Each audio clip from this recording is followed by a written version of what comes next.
Welcome, dear listeners, to a journey into the heart of Victorian England. Prepare yourselves for a story where love blossoms beyond social conventions, where a nobleman discovers that true wealth lies not in titles, but in the simplicity of genuine gestures. A narrative about second chances, about how vulnerability can be our greatest strength, and how sometimes we need to shed our masks to find who we truly are. This is the story of James Edward Ashworth, an earl who chose to trade his coat of arms for a blacksmith's tools, and of Charlotte Rose Fairweather, a teacher whose heart holds the wisdom of books and the tenderness of a mother's care. And you, dear listener, where are you joining us on this journey? Tell us your location in the comments. We love knowing that our tales travel to the most diverse corners of the world. Don't forget to subscribe to the channel. Most of you who watch aren't, so subscribe now and help me reach 1,000. Now, onto the story. Ur, England, October 1881. Dorset County, amidst the rolling green hills and the new railway lines. The library at Blackmore remained silent as a cathedral, its oak shelves guarding not just leather-bound books, but also the whispers of past generations. James Edward Ashworth, the Earl of Blackmore, stood before the fogged window, watching rain droplets descend lazily down the glass. Each drop seemed to carry the weight of his worries. "Uncle James?" The childish voice cut through the silence like a delicate blade. "Why do all the ladies run away when they find out about me?" William, the 6-year-old boy whose green eyes perfectly mirrored his own, awaited an answer James didn't know how to give. Little Will held a book of fairy tales in his hands, his fingers still stained with ink from the morning's writing lesson. James turned slowly, the weight of 3 years of fatherly responsibilities hanging over his shoulders like an invisible cloak. Ever since Margaret, his twin sister, had left this world at the exact moment Will arrived, James had carried not only the title of Earl, but also the burden of a broken heart that was desperately trying to become whole for the boy. "Will," James murmured, kneeling to be at the child's eye level. "People are sometimes afraid of what they don't understand." The boy frowned, an expression that painfully reminded him of Margaret when she questioned the social conventions that had surrounded them since childhood.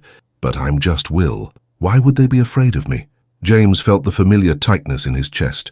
Rumors spread like weeds through the salons of high society that Will was his illegitimate son, the result of his adventures before the title. That the story about Margaret was just a convenient lie to save face.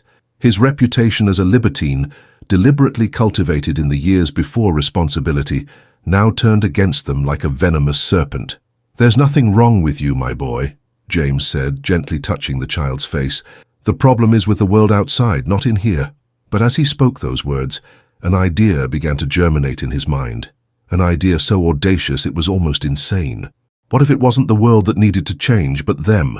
The rain increased in intensity, beating against the window panes like impatient fingers. James looked past the Blackmore Gardens, where the new railway lines cut through the ancient landscape like modern scars on the old earth. Perhaps it was time for a journey. 3 weeks later, in the early hours of a golden October morning, James Ashworth ceased to exist.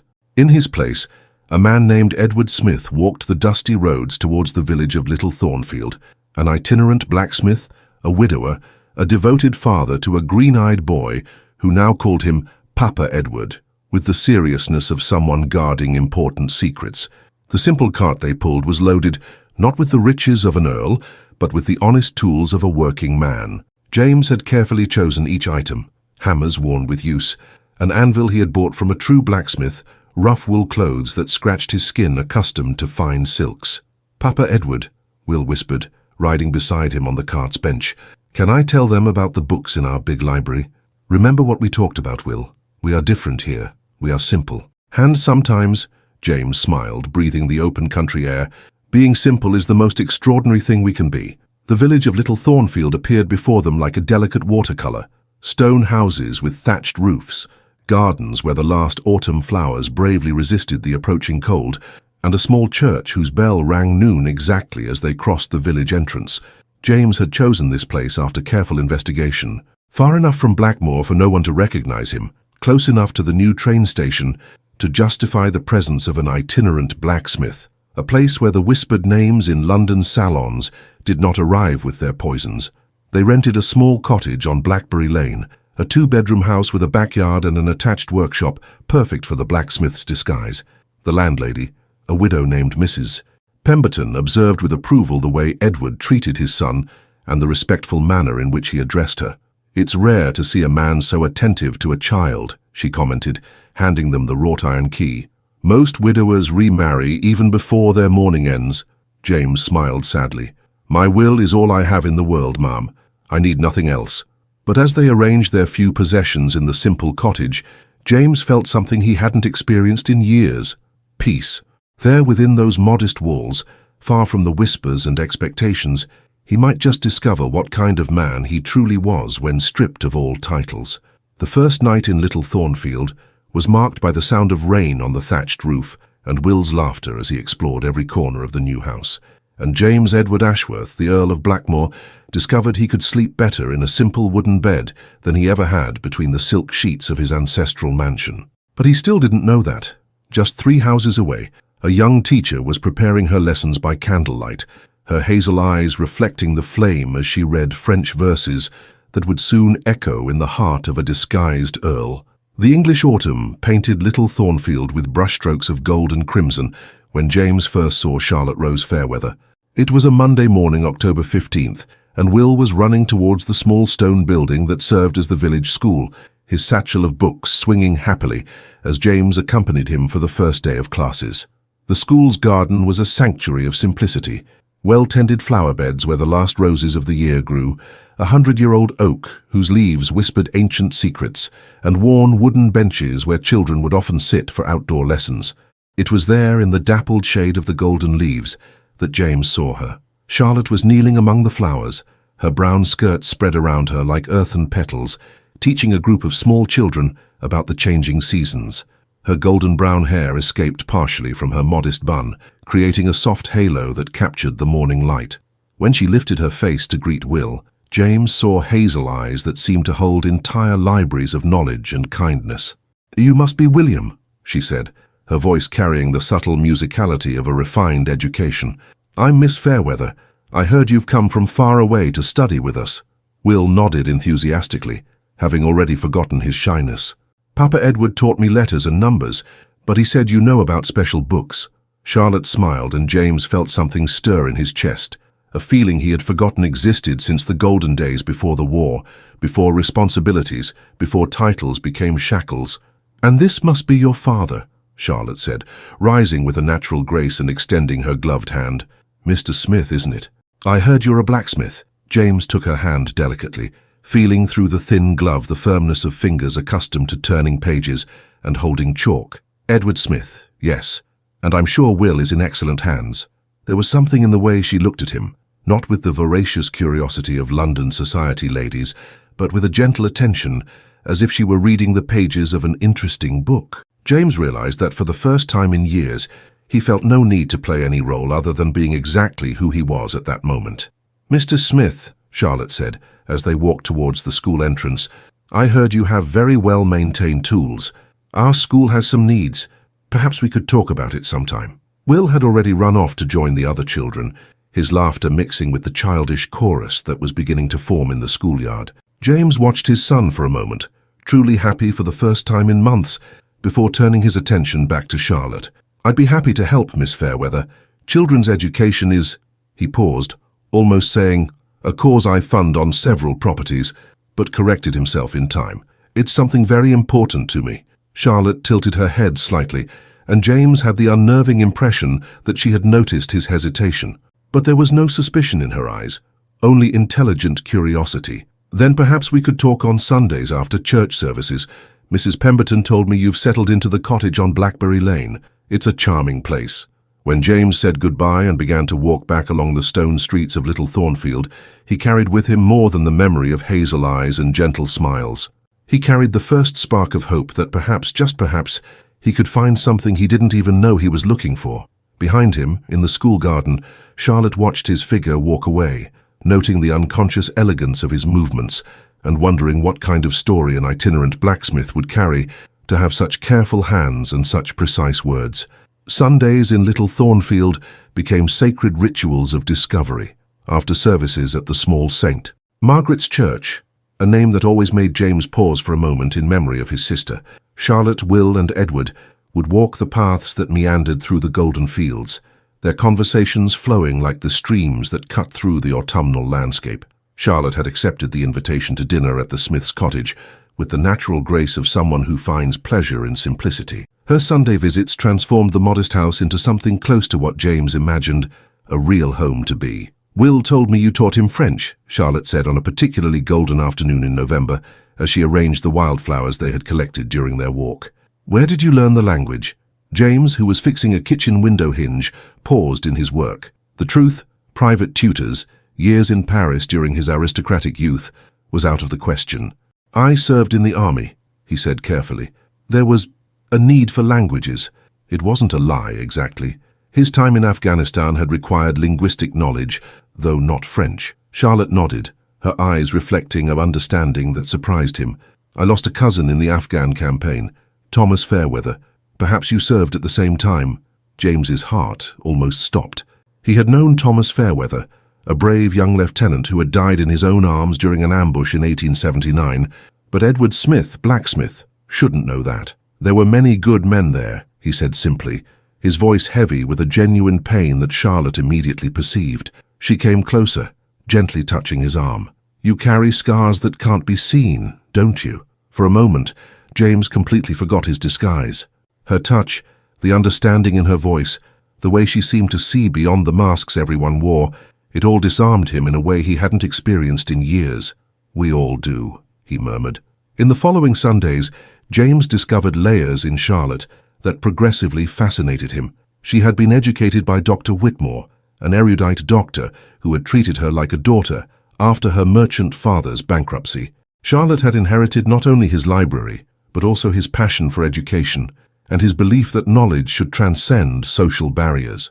"I teach Latin to the older children," she said one afternoon, while Will played in the garden. "Mrs.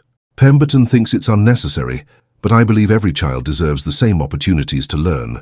James watched her as she spoke, noting how her eyes lit up when she discussed education, how her hands moved gracefully as she explained complex concepts. She was a woman who had found purpose in simplicity, who had discovered wealth where others saw only poverty. "And you, Edward?" she asked. "What dreams does a blacksmith carry beyond his tools?" The question caught him off guard. James Edward Ashworth, Earl of Blackmore, had responsibilities, obligations, properties. But Edward Smith, what dreams would Edward Smith have? "I want Will to grow up knowing that he is worth something for who he is, not for what he inherits," he said. And he realized it was the purest truth he had spoken in months. Charlotte smiled, and in that smile, James saw something that terrified and enchanted him simultaneously. Acceptance. Not the calculated admiration of high society ladies for his title and fortune, but the simple acceptance of someone who saw beyond appearances. As November neared its end, James realized he had become dangerously dependent on these Sundays. On the way, Charlotte laughed at Will's mischief, on the way her eyes met his during conversations, on the peace he found in simply being Edward Smith in her presence. But peace, James was learning, was a fragile emotion. And secrets, no matter how big, always find ways to come to light. It was a grey morning in late November when the first cracks began to appear in James's careful disguise. Will, innocent in his childish curiosity, held in his small hands a bronze medal he had found among his father's possessions while playing in the room. "Papa Edward," he said, his words echoing through the silent cottage, "why do you keep this pretty sword and these medals if you're a blacksmith?" James, who was finishing shaving in front of the small kitchen mirror, felt his blood run cold. He turned slowly to find Will examining with childish fascination the Afghan campaign medal he had hidden at the bottom of his trunk. "Will," he said carefully, kneeling before the boy, "where did you find that?" "In the box under your clothes. It's very pretty and it has words I can't read." Will turned the medal over, his small fingers tracing the Latin engravings. "Miss Fairweather taught me that when we don't know how to read something, we should ask someone who does." James's heart pounded. The idea of Will showing that medal to Charlotte, with its inscriptions that clearly identified the recipient as an officer, not a common soldier, was terrifying. "This medal," James paused, choosing his words as if walking through a minefield, "belonged to a friend I met in the war. He didn't come home to receive it." It wasn't entirely a lie. Thomas Fairweather truly hadn't come home. That the medal was James's, not his, was a detail the boy didn't need to know. "Oh," Will murmured, his expression becoming solemn with the seriousness that only children can show in the face of death. "So you keep it to remember him?" "Yes," James said, and his voice carried the genuine weight of all the men he had lost in those distant mountains. To remember him. But when they arrived at school that morning, Will couldn't completely contain his excitement about the discovery. During the history lesson, when Charlotte was talking about the recent wars of the Empire, he raised his hand eagerly. "Miss Fairweather, Papa Edward has important names just like the soldiers in the books." Charlotte paused, her chalk suspended in the air like a still bird. "What do you mean, William?" "He has many names like the generals. It's not just Edward Smith." James, who had arrived to pick up Will earlier than usual, stopped at the classroom entrance, his blood turning to ice. For a terrible moment, silence stretched out like an eternity. Charlotte looked at James over Will's head, and he saw something changing in her eyes. Not suspicion yet, but a sharper curiosity, an attention that hadn't existed before. "Many people have several names, William," she said softly. "Sometimes a middle name, or a very long family name." But James caught the subtle change in her voice, the way her eyes lingered on him for a second longer than necessary. That night, after Will fell asleep, James stayed awake in front of the fireplace, watching the flames dance and wondering how much longer he could keep his secret identity. The weight of the lie was becoming unbearable, especially because with each passing Sunday, with each of Charlotte's smiles, with each moment of genuine happiness he experienced in Little Thornfield, it became harder to imagine returning to the life of James Edward Ashworth. He had found something precious in that simple village, not just peace, but the possibility of true love. And now he feared that his own lies could destroy everything before he could even find the courage to reveal the truth. The rain began to fall again, beating against the windows like restless fingers, and James knew that time was running out. Soon he would have to choose between the security of his disguise and the honesty that true love deserved. Sunday, November 30th, dawned with a crystalline clarity that made the air seem washed by the previous night's rain. James walked to the school after church services with a heart as heavy as lead in his chest. He had made a decision during the sleepless night, and now he needed to find the courage to carry it out. Charlotte was waiting for him in the school garden, as had become their custom. She wore a blue-grey dress that enhanced her eyes, and James noticed how different she seemed, more observant, as if she were trying to decipher a complex puzzle. "Edward," she said when he approached, "can we talk? Alone?" Will had run off to play with the other children who remained in the schoolyard after services, their laughter echoing between the school's stone walls. James nodded, following Charlotte to a secluded bench under the oak tree, where the last golden leaves created a whispering canopy over their heads. "There's something I need to ask you," Charlotte began, her hands clasped in her lap. "Yesterday, when Will mentioned your important names, I noticed something I should have noticed before." James felt his throat tighten. "What did you notice?" "You have an education, Edward. Not the practical education of a craftsman, but a formal education. The way you speak, the words you choose, even the way you hold a fork." Charlotte paused, her hazel eyes meeting his. "Who are you, really?" For a moment that seemed like an eternity. James contemplated his options. He could invent another lie, create another layer of disguise. He could evade the question, change the subject. But looking at Charlotte's honest face, at the trust she had placed in him during all those weeks, James realized he could no longer live with the lies. "Charlotte," he said, his voice hoarse with emotion, "there's something I need to tell you. But first, I need to ask you a question." She nodded, waiting. "You know me," James said carefully. "Edward Smith, the blacksmith. You know how I treat Will, how I talk to you, how I behave when I believe no one is watching. This person you know, does he matter more than any name or title?" Charlotte frowned slightly. "Why do you ask that?" James took a deep breath, knowing he was about to change everything between them. "Because I need to ask you something before I reveal my true identity. I need to ask you to give me a chance, to give us a chance, regardless of what you discover about my past." "Edward," Charlotte began, but he interrupted her gently. "Please let me say this first." James took her gloved hands in his, feeling how they trembled slightly. "These weeks in Little Thornfield have been the happiest of my life, not because of the place, but because of you. Because of the way you treat Will as if he were your own son, the way you find beauty in simple things, the way you make me want to be the best man I can be." Charlotte's eyes widened, and James saw in them a mixture of surprise, tenderness, and something that looked dangerously like the love he felt growing in his own heart. I'm asking for your permission to court you formally, Charlotte Rose Fairweather. Not as Edward Smith the blacksmith, but as the man I have learned to be in your presence.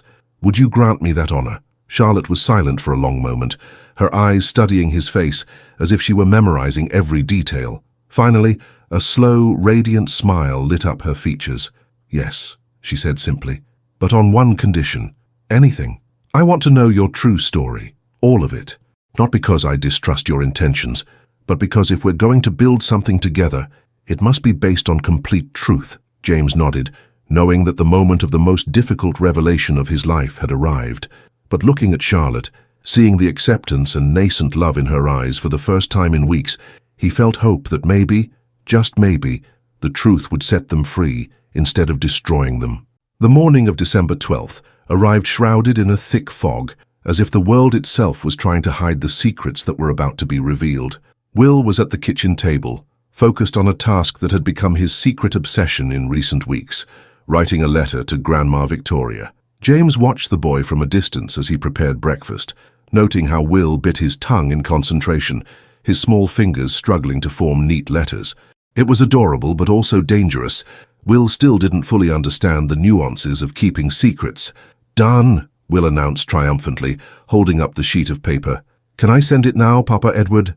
James came closer to examine the letter, and his blood ran cold as he read the innocent words written in a child's careful handwriting.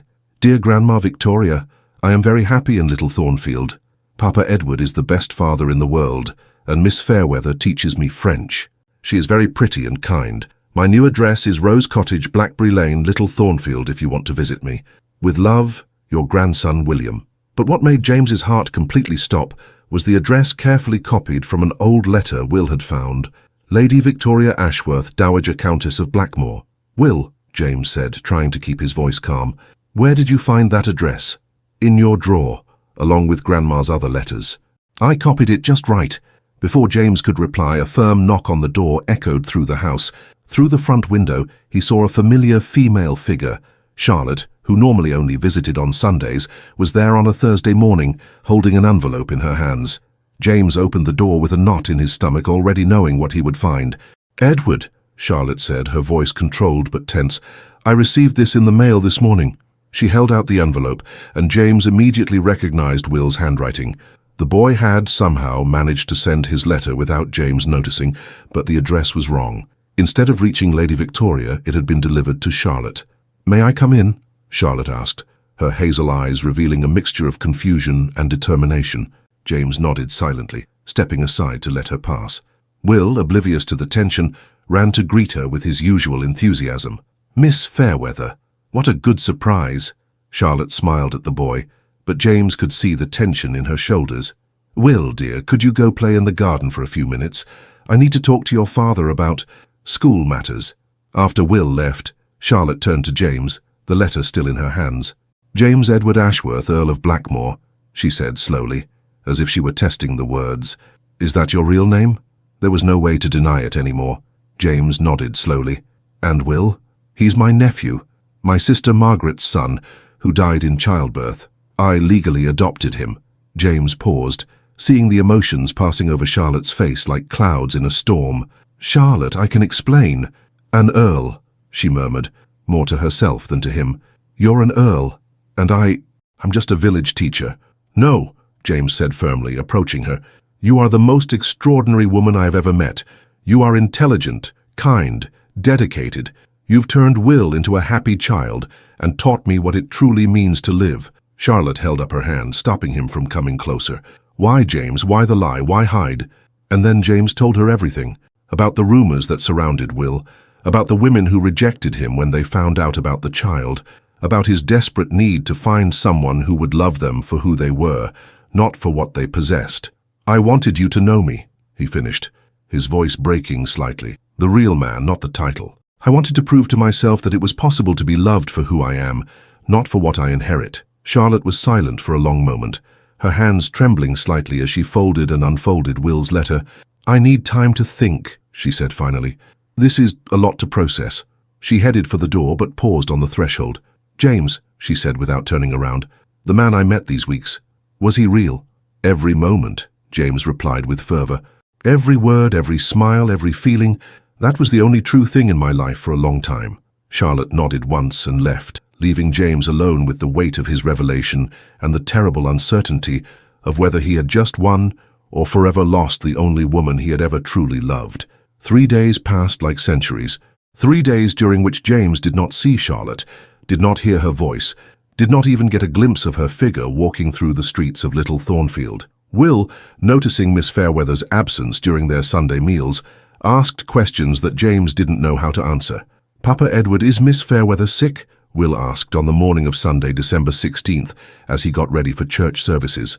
"She's thinking about some important things," James answered carefully, adjusting the boy's small tie. At church, James saw Charlotte sitting in her usual pew, but she avoided his gaze throughout the service. When the prayers ended and the congregation began to disperse, she quickly stood up and walked towards the opposite exit. James was about to follow her when a hand touched his shoulder. He turned to find Mrs. Pemberton, his landlady, with a worried expression on her wrinkled face. "Mr. Smith," she said in a low voice, "can I speak with you for a moment?" They walked to a quiet corner of the church cemetery, where the old headstones created a natural barrier against curious ears. "Miss Fairweather came to see me yesterday," Mrs. Pemberton began, her small eyes studying James's face. "She was very upset, talking about truths and lies, about not knowing who to trust." James felt his stomach clench. "What exactly did she say?" "She didn't reveal details, mind you, but she asked about you, how long you had been here, if I knew your previous history." Mrs. Pemberton paused, tilting her head. "Is there something you haven't told me, Mr. Smith?" For a moment, James considered revealing everything to the old lady, but looking at Will, who was playing innocently among the cemetery stones, he realized he couldn't risk spreading more secrets before sorting things out with Charlotte. "There are things about my past that are complicated," he said carefully, "but I can assure you that my intentions towards this community, and especially towards Miss Fairweather, are completely honorable." Mrs. Pemberton studied him for a long moment, as if reading a difficult book. "You have kind eyes," she said finally, "and a boy doesn't love a cruel father. But Miss Fairweather is like a daughter to this village. If you've hurt her, I would rather cut off my own hands," James interrupted with fervor. That afternoon, after Will fell asleep, James walked to the school, not to confront Charlotte, but simply to be near the place where he had found so much happiness.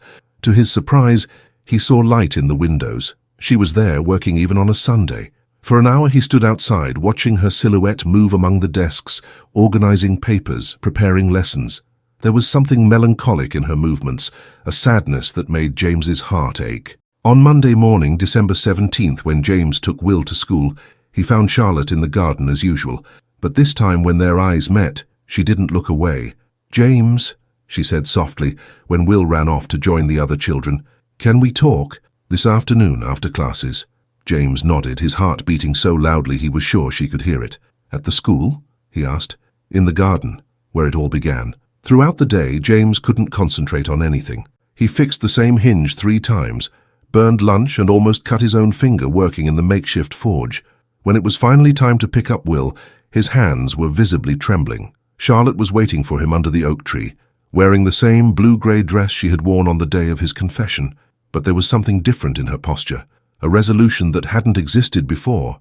"James," she said when he approached, "I've spent 3 days thinking about everything you told me, about who you are, about why you lied, about what this means for us." James remained silent, his fate hanging in the balance of her next words.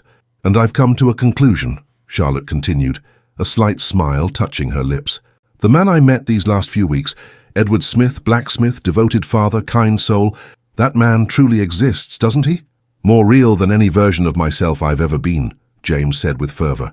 Charlotte took a step towards him. "Then it's that man I choose to love. Not the earl, not the title, not the fortune. The man who taught me that true nobility lies in how we treat those who can give us nothing in return." And for the first time in 3 eternal days, James Edward Ashworth breathed again. The morning of December 18th brought with it an unusual commotion to the cottage on Blackberry Lane. James had woken up before dawn, seized by an energy he hadn't felt in weeks. Charlotte had given him a second chance, but he knew that now he had to act with all the honesty the situation required. Will was sitting at the breakfast table, his legs swinging as he ate oatmeal, when James sat down beside him with a serious expression. "Will," James began, "we need to talk about some changes that are coming." The boy raised his green eyes, so similar to his own. Good changes or bad changes, Papa Edward? Good, I hope, but important. James took a deep breath. Do you remember when we talked about keeping secrets? About being Edward Smith here in Little Thornfield? Will nodded solemnly. Soon some people might come to visit us, people who know me by my real name. And when that happens, you can go back to calling me Uncle James if you like. Will's eyes lit up. Grandma Victoria might come. It's possible, James said carefully. But Will, regardless of who comes or what they find out about us, there's one thing that will never change. You are my son in every way that matters. Titles don't change that, money doesn't change that, nothing changes that. Will threw himself into James's arms, hugging him with the strength of his small arms. And Miss Fairweather? Miss Fairweather? James smiled, remembering the conversation from the previous afternoon. Miss Fairweather wants to continue being our friend. In fact, there's something about her I need to tell you too. Over the next 2 hours, James carefully explained to Will about Charlotte, how she wasn't just an ordinary teacher, but an educated and intelligent woman who had chosen to dedicate her life to teaching children, how she now knew their true identity and had decided that it didn't matter for the love she felt for both of them. Does she really love us? Will asked, his eyes shining with hope. She really does, James confirmed. Later that morning, James made a decision he had been contemplating since his reconciliation with Charlotte. He walked to the workshop at the back of the cottage and wrote a long and careful letter. My dear Lady Victoria, I hope this letter finds you in good health. I am writing to inform you about Williams and my current situation. As you may have guessed from Will's improperly addressed letter, we have taken up temporary residence in the village of Little Thornfield. I have found something here that I did not expect to find. A woman of exemplary character, who loves Will as if he were her own son and who accepts me not for the title I carry but for the man I choose to be. If you wish to visit us, we will be honored to receive you. It is time for Will to know all of his family, and for you to meet the woman I hope will become a part of it. Your devoted stepson, James. That afternoon, when he went to pick up Will from school, James found Charlotte organizing books in the small library that occupied a corner of the classroom. Charlotte, he said, there's something I'd like to show you. Something about my property in Blackmoor that I think would interest you. She looked up from the books, curious.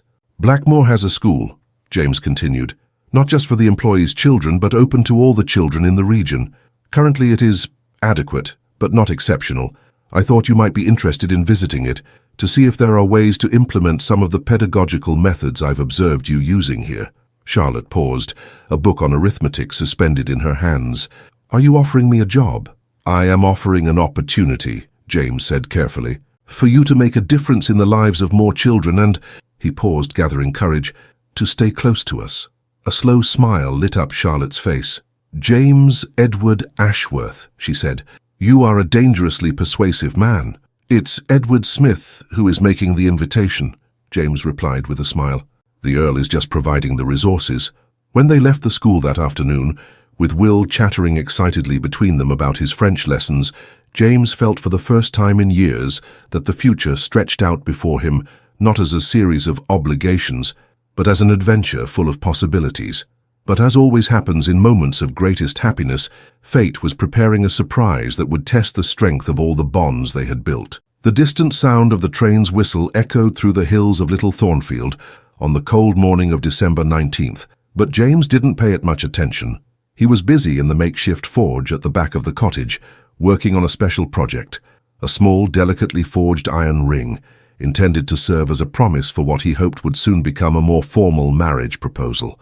Will was playing in the garden, building snow soldiers with twigs, when the sound of carriage wheels on the street stones made James look up. Visitors were rare in Little Thornfield, especially in such elegant private carriages.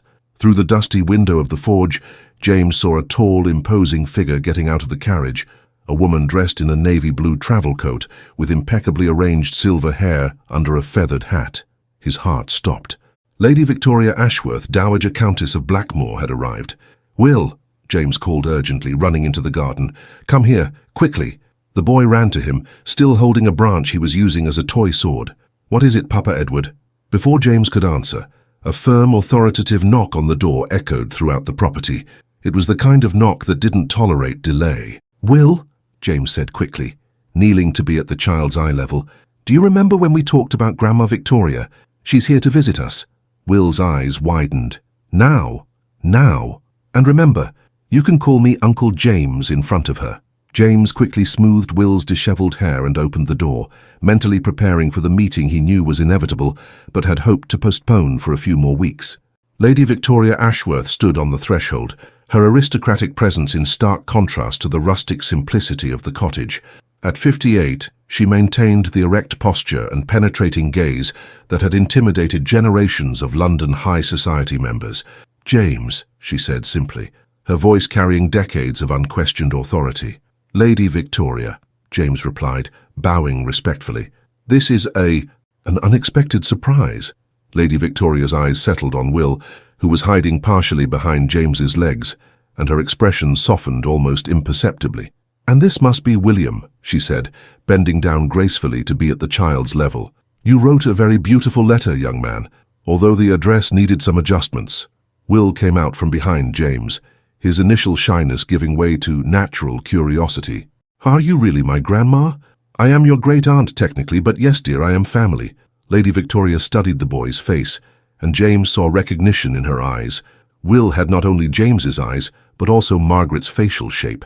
May I come in?" Lady Victoria asked, and there was something almost vulnerable in her voice. "The train journey was long, and I confess I'm curious about this new life you've built." James stepped aside, allowing her to enter the modest cottage. He watched as she examined the simple rooms, the rustic furniture, Will's books scattered across the kitchen table. "It's cozy," she said finally, and James detected genuine surprise in her voice. "Lady Victoria," James began, "I can explain." "Oh, I'm sure you can," she interrupted, removing her fine leather gloves. "But first, I'd like to get to know my great-nephew better. Will, dear, could you show me your books? I heard you're learning French."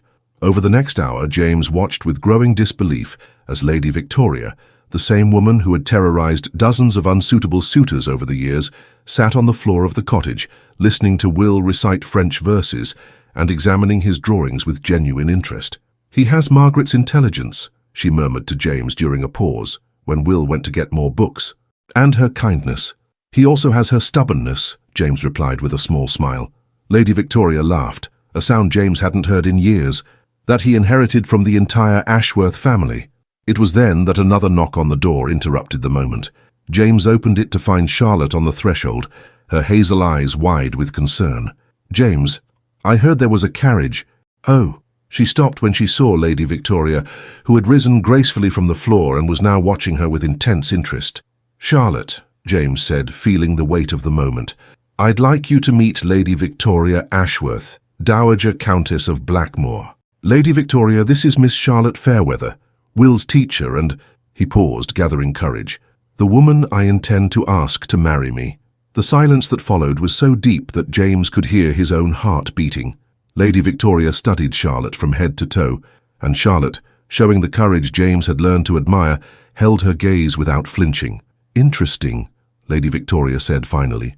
"Very interesting indeed." And James knew that the most important test of their lives was just beginning. The tension in the small cottage was as palpable as the air before a thunderstorm. Lady Victoria circulated slowly through the room, her skirts rustling against the simple furniture, while Charlotte remained standing near the door, her hands clasped with a composure that impressed James deeply. "Miss Fairweather," Lady Victoria said finally, her voice carrying the tone that usually preceded devastating interrogations, "I understand you are a teacher." "Yes, my lady," Charlotte replied with simplicity, without elaborating. "And where did you receive your education?" James prepared to intervene, knowing how these interrogations could become humiliating, but Charlotte responded calmly. "I was educated by Dr. Whitmore, a local doctor. He taught me Latin, French, mathematics, natural sciences, and classical literature. I also studied modern pedagogy through his library." Lady Victoria paused, clearly not expecting such a complete answer. "And your family?" "My father was a grain merchant. He went bankrupt when I was 16. He died 2 years later." Charlotte showed no shame or defensiveness. She simply presented the facts. "I have no property or dowry, if that is what you are asking." Will, who had remained silent until then, suddenly stood up from where he was playing on the floor. "Grandma Victoria," he said, with the seriousness that only children can show, "Miss Fairweather teaches me beautiful things. Do you want to hear?" Before any adult could reply, Will began to recite in perfect French, Les rosées blanches dans le jardin, parlant doucement au matin, de l'amour qui grandit en silence, et de la beauté en patience. The silence that followed was different from the previous one. Lady Victoria looked from Will to Charlotte, then to James, her eyebrows raised in genuine surprise. Did he compose that himself? She asked. Yes, Charlotte replied softly. Will has a natural talent for languages and poetry. He also has a kindness that I rarely see in adults. Lady Victoria's attention turned completely to Charlotte. And your plans, Miss Fairweather? Do you intend to continue teaching in Little Thornfield forever? James saw Charlotte hesitate for just a moment before answering. James offered me the opportunity to oversee the school at Blackmore, to implement pedagogical methods that I believe can benefit more children. Charlotte lifted her chin slightly. I accept not for the social position it would bring me, but because I believe in education as a means of human upliftment. Interesting. Lady Victoria walked to the window, looking out at the garden where Will had built his snow soldiers. And James? What do you feel for him? Charlotte looked directly at James, and he saw in her eyes all the tenderness and determination he had learned to love. I love the man I met here, she said firmly. The man who works with his own hands, who treats Will as if he were the most precious son in the world, who finds time to fix broken hinges at the school because he cares about the children's education. Charlotte paused. If that man is also an earl, then I will love the earl. But I love the man first. Lady Victoria slowly turned from the window, and for the first time since she had arrived, a small smile touched her lips. You know, Miss Fairweather, she said, in the last 20 years, I have met dozens of young ladies who wanted to marry James for the title, for the fortune, for the properties. You are the first who seems to want to marry him in spite of those things. Charlotte didn't respond, but her gaze remained firm. Will, Lady Victoria called, come here, dear. The boy ran to her, and Lady Victoria picked him up with a tenderness that surprised James. What do you think of Miss Fairweather? She asked. She makes Uncle James smile, Will said simply, and she teaches me beautiful things. And her hands smell of roses when she reads stories. Lady Victoria looked over Will's head at Charlotte and James. 23 years ago, she said slowly, I told Margaret that if she ever found a man who loved her more than his properties, I would bless the union regardless of titles or fortunes. Her eyes filled with tears that didn't quite fall. Margaret died before she could find that love, but it seems James has found it. Lady Victoria put Will down and walked over to Charlotte, extending her hands.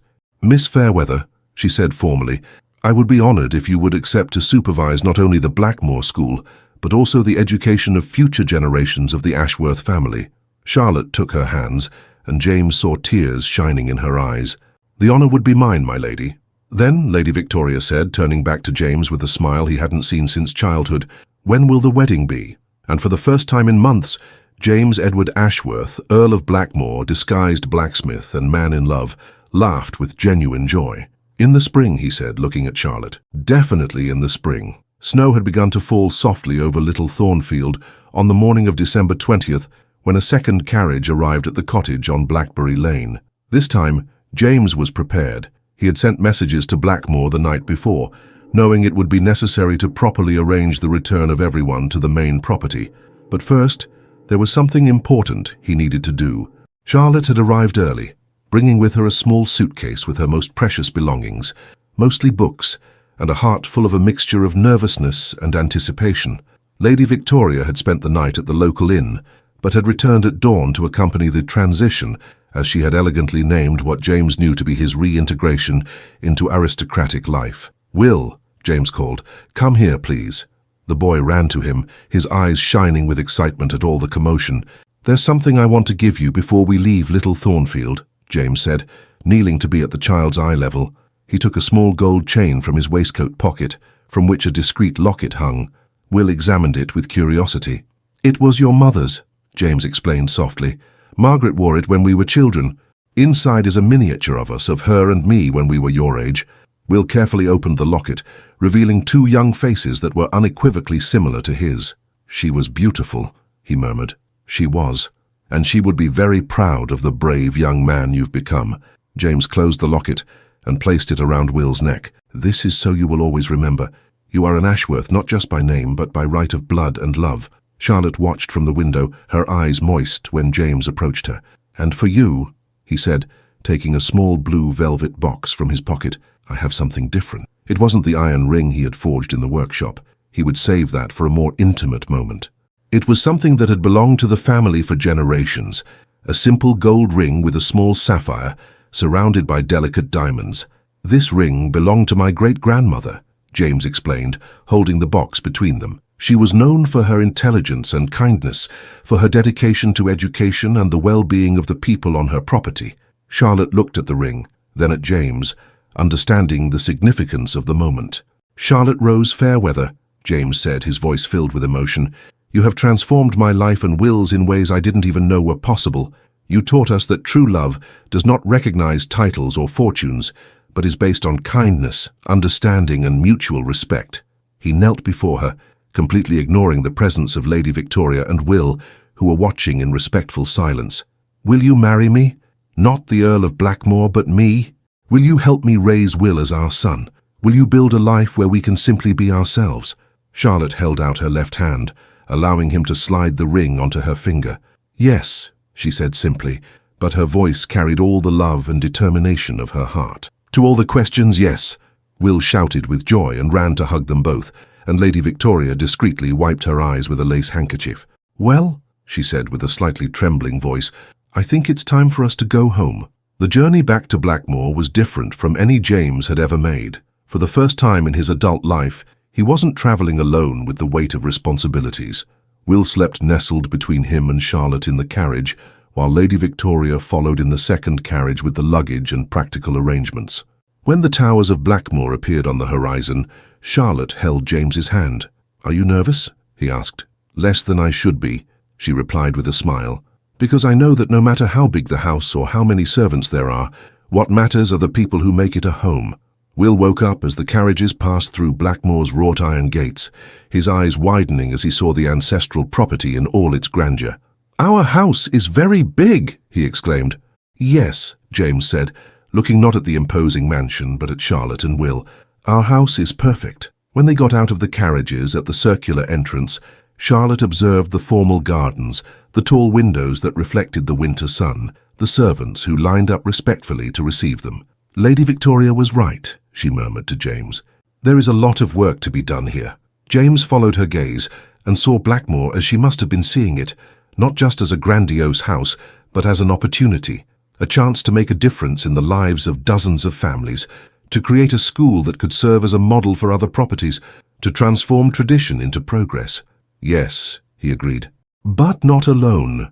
And as they entered the main doors of Blackmore together, James, Charlotte, and Will side by side, with Lady Victoria following with maternal approval, the ancestral mansion seemed to awaken from a long sleep, as if it had finally found its true purpose. March 1882 arrived at Blackmore full of promises. The gardens were beginning to awaken from their winter sleep. The first daffodils dotted the flower beds with golden yellow, and the preparations for James and Charlotte's wedding filled the property with a joyful energy that hadn't been seen in years. But it was on a particularly radiant morning, when the library windows were open to let in the spring breeze, that the past came knocking on the door in an unexpected way. James was reviewing the final plans for the school's renovation when Hawthorne, the Blackmore butler, appeared at the library entrance with a worried expression. "Pardon, my lord," he said, "but there is a visitor who insists on seeing you, a gentleman from London who refuses to give his name, but claims the matter is of extreme importance and related to Miss Fairweather." James frowned. Charlotte was at the old school, working with the carpenters on the renovation projects, and Will was playing in the garden under Lady Victoria's care. "Show him in," James said, closing the documents on his desk. The man who entered was elegantly dressed, middle-aged, with greying hair and an expression that mixed arrogance with nervousness. James didn't recognize him, but something in his posture caused him immediate antipathy. "Lord Blackmore," the man said, bowing superficially. "I am Sir Reginald Worthington, a London solicitor. I come on behalf of my client, Mr. Clarence Fairweather." The name hit James like a lightning bolt. Clarence Fairweather, Charlotte's uncle, who had tried to force her into an arranged marriage years before, and whom she had occasionally mentioned as being problematic. "Mr. Fairweather has been dead for 3 years, James said coldly. "Ah, it's not her father, my lord. Clarence Fairweather is Miss Charlotte's second cousin, and has just inherited some significant properties. He has a proposal he believes to be of mutual interest." James felt a chill run down his spine. What kind of proposal? Sir Reginald smiled, but it was an unpleasant smile. Mr. Fairweather recently learned about his cousin's engagement. He is happy with her good fortune, of course, but there is a delicate legal matter that needs to be resolved before the wedding. Go on. You see, my lord, when Miss Charlotte's father went bankrupt, there were certain debts. Debts that technically passed to her as the sole heir. Mr. Fairweather, as the closest male relative, legally assumed those obligations. But now that she is about to marry a man of considerable means, he believes it is only fair that those debts be settled. James kept his expression neutral, although inside a cold fury was growing. How much? £2,000. It was a considerable sum for most people, but insignificant to James. What infuriated him was not the money, but the clear attempt at blackmail. And if these debts are not paid? Sir Reginald adjusted his glasses nervously. Well, my lord, there would be legal proceedings. Public scandal. Not the kind of thing someone in your position would want associated with his future wife's name. I see. James slowly stood up. And where is Mr. Fairweather now? At the Blackmore Village Inn, my lord, awaiting your response. James walked to the window, watching Charlotte in the school garden, gesturing animatedly as she explained something to the workers.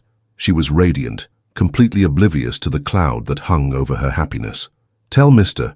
Fairweather, James said without turning around, that I expect him here tomorrow at 2 in the afternoon, alone. After Sir Reginald left, James remained in the library for a long time, contemplating his options. He could simply pay the sum. It would be the simplest thing. But to do that would be to reward blackmail and possibly encourage future attempts. That night, during dinner, James watched Charlotte enthusiastically talk about the progress at the school, her eyes shining with happiness. Will chattered about the riding lessons Lady Victoria had arranged for him. It was a scene of perfect domestic harmony. James made a decision. The next day, at 2 o'clock precisely, Clarence Fairweather was announced in the library. He was a corpulent, unkempt man who looked around the rich library with obvious envy. Lord Blackmore, he said, his voice filled with a false cordiality, what a pleasure to finally meet you. I'm sure my solicitor explained the situation. He did. James remained standing behind his desk. But I believe there are a few misunderstandings that I need to clarify. Clarence smiled confidently. Of course, these legal matters can be confusing, but I'm sure we've reached an understanding. Oh, we have. James approached slowly. You will leave my property right now. You will never approach Charlotte again or attempt any form of blackmail. And if I hear about you spreading rumors or causing trouble for her, I will personally make sure your life becomes very uncomfortable. Clarence's smile disappeared. You can't threaten me. I have legal rights. You have a piece of paper, James said coldly. I have real influence, real solicitors, and resources you can't even imagine. He leaned in slightly. Do you really want to find out which of us is more powerful? Clarence took a step back. The debts are real, and I will investigate them completely. If they are legitimate, they will be paid, not to you, but to the original creditors. If I discover they are false, James let the threat hang in the air. For 5 tense minutes, the two men stared at each other. Finally, Clarence looked away. This isn't over here, he murmured. Yes, James said calmly, it is. When Clarence left, James sat down heavily in his armchair. Through the window, he could see Charlotte walking towards the house, probably coming for afternoon tea. He would not tell her about the visit. Not yet. First, he would fully investigate the debt claims, ensure everything was legally resolved. Charlotte had already suffered enough because of her father's bankruptcy. He would not allow shadows from the past to stain her future. When she entered the library moments later, bringing with her the scent of roses and the light of the garden, James stood up to greet her with a smile. How was your day? He asked, taking her hands. Perfect, Charlotte replied, kissing his cheek. Absolutely perfect. And looking at her, James knew he would do anything to keep that happiness intact. The day of April 15th, 1882, dawned with a golden light that seemed to bless every new leaf, every flower that blossomed in the Blackmore Gardens. Spring had arrived in its full glory, and with it, the day James had dreamed of since that first morning in the school garden in Little Thornfield. The St. Margaret's Chapel at Blackmore, a jewel of Gothic architecture that had served the family for centuries, was decorated with simple but elegant arrangements of white roses and yellow daffodils. Charlotte had insisted on simplicity. Let the flowers speak for themselves, she had said, and the result was a beauty that touched the soul. Will, dressed in his first formal suit, waited in the front row next to Lady Victoria, his hair finally tamed and his small hands carefully holding the wedding rings. He had insisted on being the ring-bearer, a responsibility he took with absolute seriousness. "Uncle James looks nervous," Will whispered to Lady Victoria. "All grooms are nervous, dear," she replied, adjusting the bow of his tie. "It's a sign that they know the importance of what they are doing." James, in fact, was standing at the altar, feeling a mixture of nervousness and anticipation he had never experienced. It wasn't fear, it was the profound anticipation of someone who is about to begin the most important part of their life. Reverend Miller, an elderly man who had baptized James decades before, smiled at him with paternal approval. "Breathe, my son," he murmured. "She will come." And then the chapel doors opened. Charlotte appeared on the threshold as a vision of grace and beauty. Her dress was ivory silk, simple in its lines but perfect in every detail. She had chosen to wear the lace veil that had belonged to James's mother, a touch that had made Lady Victoria weep with emotion when she found out. But what most touched James was not the dress or the veil. It was Charlotte's radiant smile, the way her hazel eyes immediately sought his and stayed there, as if he were the only person in the world. She walked down the aisle alone. She had insisted on it. "I come of my own choice," she had said, "not given away by another," and there was something profoundly symbolic in that, something that spoke of the independent and strong woman James had learned to love. When Charlotte reached the altar and took James's hands in hers, he felt a complete peace descend upon him. All the anxieties, all the fears about titles and social differences, all of it disappeared. There were just the two of them, about to promise themselves to each other for life. "Beloved," Reverend Miller began, "we are gathered here today in the sight of God and this congregation to unite James Edward Ashworth and Charlotte Rose Fairweather in holy matrimony." The ritual words flowed around them, but James was lost in Charlotte's eyes, remembering all the moments that had brought them there. The first meeting in the school garden, the silent Sundays in Little Thornfield, the terrible night when she discovered his true identity, the moment of forgiveness and acceptance that had changed everything. "James," the Reverend said, "do you take Charlotte as your wife to love her, honor her, and care for her in joy and sorrow, in wealth and poverty, in health and sickness, until death do you part?" "I do," James said, his voice filled with absolute certainty. "Charlotte, do you take James as your husband to love him, honor him, and care for him in joy and sorrow, in wealth and poverty, in health and sickness, until death do you part?" "I do," Charlotte replied, and there were tears of happiness shining in her eyes. Will came forward solemnly, carrying the wedding rings on a small blue velvet cushion. James first took Charlotte's ring, not a countess's ring, but a simple gold band he had had engraved with the words, "Edward and Charlotte forever," and slid it onto her finger. "With this ring, I thee wed," he said. "My heart, my life, my soul, all are yours." Charlotte did the same, her voice trembling slightly with emotion. "With this ring, I thee wed. My love, my trust, my future, all I share with you. By the power vested in me by God and the Church of England," Reverend Miller declared, "I now pronounce you husband and wife. What God has joined together, let no one separate." When James kissed Charlotte for the first time as his wife, the chapel bells began to peal, their sound echoing through the Blackmore fields as an announcement of joy to the entire region. The reception was held in the mansion's gardens, under white tents that danced gently in the spring breeze. There was music, laughter, and a happiness that seemed to infect everyone present. During dinner, James stood up to make a toast. "Friends," he said, his voice carrying through the silent gardens, 2 years ago, I was a lost man, rich in possessions, but poor in purpose. I had to disguise myself as a blacksmith in a simple village to discover who I truly was." He looked at Charlotte, who was sitting beside him, radiant in her happiness. "Charlotte taught me that true nobility does not come from inherited titles, but from how we choose to live our lives. Will taught me that love knows no boundaries of blood or convention. And Lady Victoria taught me that family is not just about tradition, but about creating new legacies of kindness." James raised his glass. "So I toast not only our marriage, but the beginning of a new era for Blackmore. An era where our property will be known not just for its antiquity, but for its contribution to education, to the well-being of our community, and to the future of the children who will grow up here." The toast was met with warm applause, and when the guests dispersed into the gardens, James and Charlotte found themselves alone for a moment on the mansion's terrace. "Do you have any regrets?" James asked, taking her hand. Charlotte smiled, the last golden ray of sunlight illuminating her face. Only one. James's heart tightened. What is it? That we don't have enough time in a single lifetime for all the happiness I feel. James laughed, pulling her into his arms. Then we'll have to make the most of every moment.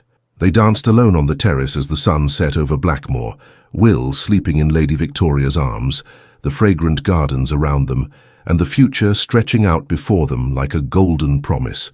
James Edward Ashworth had begun his journey as a lonely and lost earl. He ended this chapter of his life as a husband, a father, and a man who had found not just love, but purpose.